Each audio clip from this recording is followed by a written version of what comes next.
নমস্কার বন্ধুরা, তন্হির পাকশালাতে সবাইকে স্বাগত। আজ শেয়ার করব দুরকম রায়তার রেসিপি।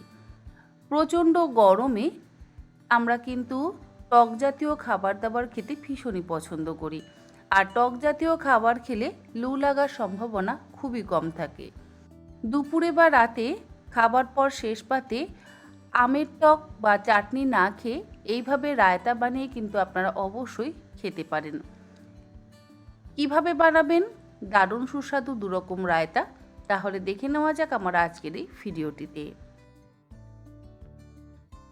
রায়তা বানাবার জন্য একটা বড় পাত্রের মধ্যে নিয়ে নিচ্ছি 500 গ্রাম পরিমাণে টক দই।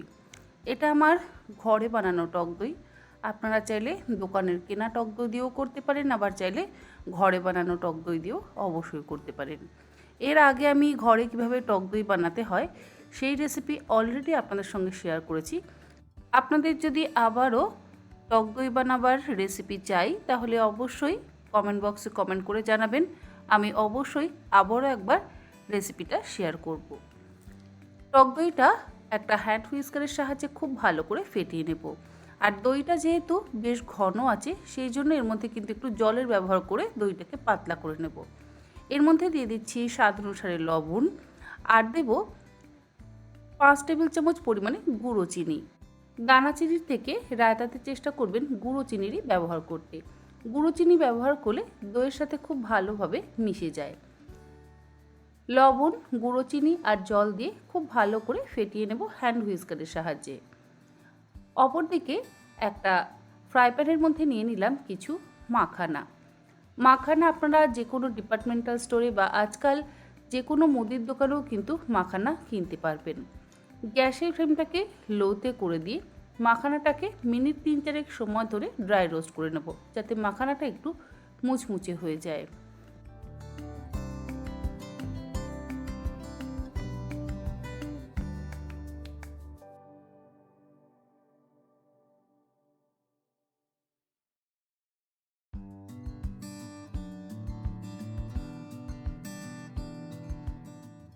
মাখানাটা 3-4 মিনিট ড্রাই রোস্ট করে নেওয়ার পর গ্যাসের ফ্লেমটাকে বন্ধ করে দিলাম। অপরদিকে দইটা তো ভালো করে ফেটিয়ে নেওয়া হয়ে গেছে। এবার দইয়ের মধ্যে বেশ কিছু মশলা অ্যাড করব। মশলা বলতে এর মধ্যে দিয়ে দিচ্ছি 1/4 চা চামচ পরিমাণে পুদিনার গুঁড়ো। পুদিনা গুঁড়ো না থাকলে আপনারা পুদিনা পাতা কুচিও কিন্তু ব্যবহার করতে পারেন। দিয়ে দিচ্ছি 1/4 চা চামচ পরিমাণে ভাজা জিরের গুঁড়ো। ভাজা জিরের গুঁড়ো সহজেই বাড়িতে তৈরি করে নেওয়া যায়।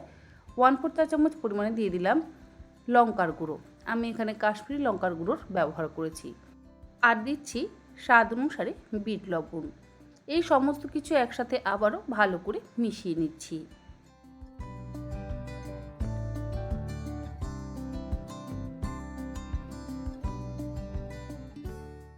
রায়তার জন্য টক দই আমাদের তৈরি করে নেওয়া হয়ে গেছে, মানে দইয়ের মধ্যে সমস্ত রকম মশলা মিশিয়ে দিয়েছি। এবার একটা মাটির পাত্রের মধ্যে নিয়ে নিচ্ছি ড্রাই রোস্ট করে নেওয়া মাখানা। তার মধ্যে দিয়ে দিলাম 3 থেকে 4 হাতা টক দইয়ের মিশ্রণটা। অলরেডি এর মধ্যে সমস্ত রকম মশলা মেশানোই আছে, তাই আর আলাদা করে মশলা মেশানোর এর মধ্যে প্রয়োজন নেই। দইটা দেওয়ার পর মাখানার সাথে মিশিয়ে নিলাম।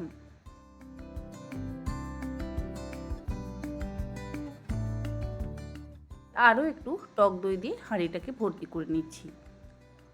ওপর থেকে দিয়ে দিচ্ছি অল্প কিছু বেদানা বা ডালিম। যদি আপনাদের বেদানা বা ডালিম দিতে ইচ্ছে হয় তাহলে দেবেন, ইচ্ছে না হলে দেবেন না। ডালিম বা বেদানা দিলে খেতেও ভালো লাগে আর দেখতেও বেশ কালারফুল লাগে।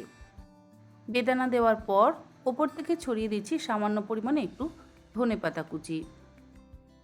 ধনেপাতাটা দিয়ে আবারও একবার মিশিয়ে নিলাম।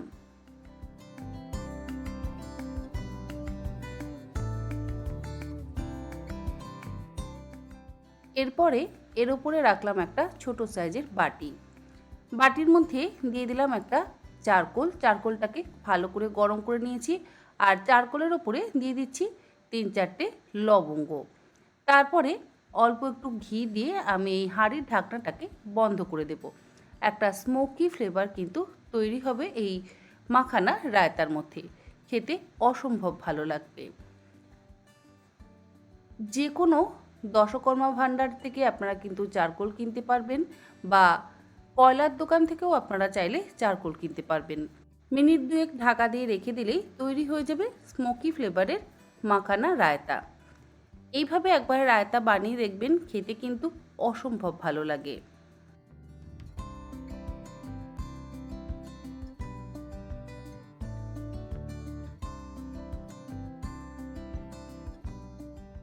রায়তা তৈরি করে নেওয়ার পর সবশেষে গার্নিশিংয়ের জন্য ওপর থেকে দিয়ে দিলাম সামান্য পরিমাণে একটু ধনেপাতা কুচি, অল্প একটু ডালিম বা বেদানা, যাতে দেখতে আরও সুন্দর লাগে।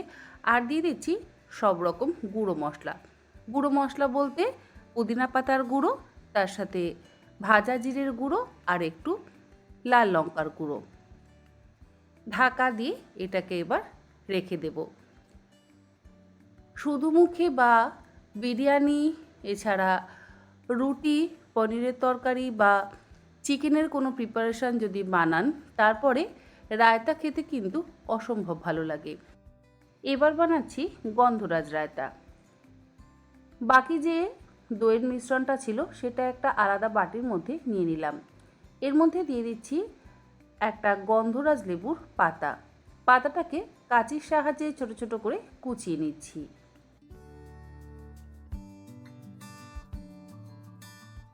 দেব 1 চা চামচ পরিমাণে গন্ধরাজ লেবুর রস, আর দেব গন্ধরাজ লেবুর জেস্ট, অর্থাৎ লেবুর গায়ের শুধু একটু সবুজ অংশটা। একটা গ্রেটারের সাহায্যে হালকা করে ঘষে নিলেই লেবুর গায়ের সবুজ অংশটা কিন্তু পড়বে। এটা ছাড়া গন্ধরাজ রায়তা কিন্তু অসম্পূর্ণ। আমি অল্প একটু গন্ধরাজ লেবুর জেস্ট এর ওপরে দিয়ে দিলাম। আর দিয়ে দিচ্ছি কিছু বুন্দি বা বোঁদে। এগুলো আপনারা ডিপার্টমেন্টাল স্টোর থেকে অবশ্যই কিনতে পারবেন, বা মুদিখানার দোকান থেকেও কিনতে পারবেন। এরপরে সমস্ত কিছু একসাথে মিশিয়ে দিলাম। তৈরি হয়ে গেল গন্ধরাজ রায়তা। আর ওপর থেকে ছড়িয়ে দিচ্ছি আবারও সামান্য পরিমাণে একটু পুদিনা পাতার গুঁড়ো, সামান্য পরিমাণে একটু দেব ভাজা জিরের গুঁড়ো, অল্প একটু বিট লবণ, অল্প একটু লাল লঙ্কার গুঁড়ো, 2-4টে বুন্দি বা বোঁদে ওপর থেকে দিয়ে দেবো, মানে শুকনো বুন্দি বা শুকনো বোঁদে। তার সাথে দিয়ে দেব অল্প একটু গন্ধরাজ লেবুর পাতা কুচোনো। ধনেপাতা কুচি কিন্তু এর মধ্যে একেবারেই ব্যবহার করছি না। তৈরি হয়ে গেল দারুণ সুস্বাদু 2 রকম রায়তা। আপনারা যে কোনো দিন দুপুরে বা রাতে খাবার পর এই রকম রায়তা কিন্তু অবশ্যই সার্ভ করতে পারেন। চাটনি না খেয়ে রায়তা খেলে আমার মনে হয় অনেক বেশি ভালো লাগবে। অনেক সময় চাটনি খেলে অম্বলের সমস্যা হয়, তবে রায়তা খেলে কোনো সমস্যাই হয় না। আজ তাহলে এই পর্যন্ত। আবার হাজির হয়ে যাব অন্যদিন অন্য কোনো রেসিপি নিয়ে। ভালো থাকবেন, সুস্থ থাকবেন। ধন্যবাদ।